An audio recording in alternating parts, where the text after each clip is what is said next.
एक दफा का जिक्र है। एक छोटे से गांव में जो खूबसूरत माउंटेन और घने जंगल के दरमियान था, वहां एक छोटा लड़का रहता था जिसका नाम आरिश था। आरिश बहुत क्यूरियस और एडवेंचरस था।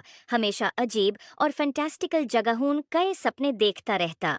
एक दिन गांव के किनारे की सैर करते हुए उसने एक रास्ता देखा जो उसने पहले कभी नहीं देखा था। ये रास्ता एक पुराने जादुई घर तक जाता था जो फूलों से ढका हुआ था, और एक गार्डन जो जादू से चमकता था उसके इर्द गिर्द था।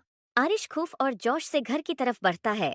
जैसे ही उसने दरवाजे का हैंडल छूने की कोशिश की, वो एक गरम सुनहरी रोशनी से चमक उठा।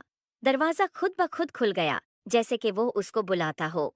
अंदर घर अजीब और शानदार चीजों से भरा हुआ था।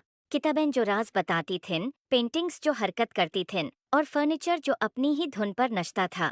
जब आरिश घर को देख रहा था, उसकी मुलाकात एक बारी उल्लू से हुई जो बोल सकता था। उल्लू का नाम ही ओलिवर था। ओलिवर ने आरिश को समझाया कि ये घर जादू की एक दुनिया है, और ये किसी ऐसे शख्स का इंतजार कर रहा था जिसका दिल पाक हो ताकि उसके राज मालूम हो सकें। घर का अपना एक मैजिक था जो अपना जादू उन लोगों से शेयर करना चाहता था जो इसके लायक थे। ओलिवर ने आरिश को घर के अंदर घूमने में मदद की और उसे अद्भुत कमरे दिखाए।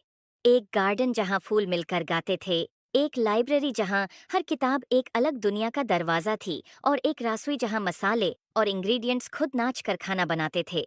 हर कमरा एक नया राज था, और आरिश ये देखकर बहुत खुश होया। लेकिन घर ने आरिश के लिए एक छोटा सा इम्तिहान भी रखा था। घर के सबसे गहराई हिस्से में एक ताला लगा हुआ कमरा था जो सिर्फ वो खोल सकता था जो सच्चे दिल से जादू पे यकीन करता हो। ओलिवर ने आरिश को एक चाबी दी और कहा कि अपने दिल पर भरोसा करो।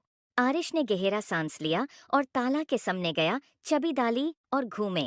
दरवाजा धीरे धीरे खुल गया और एक कमरा रोशनी से भर गया, और ऐसा खूबसूरत मंजर आरिश ने कभी नहीं देखा था। एक आईना जो मुस्तकबिल दिखाता था। इसमें आरिश ने अपने आप को देखा जो बड़ा होके अपने गांव का एक मेहरबान और अक्लमंद लीडर बन गया था, जो अपने गांव में खुशहाली लाता था। उसने महसूस किया कि असली जादू उसके अंदर ही था। आरिश ने ओलिवर और जादू के घर का शुक्रिया अदा किया और वादा किया कि वो अक्सर वापस आएगा। और इस तरह आरिश और जादू का घर सबसे अच्छे दोस्त बन गए, और उनकी दोस्ती ने गांव में सलोन तक जादू और खुश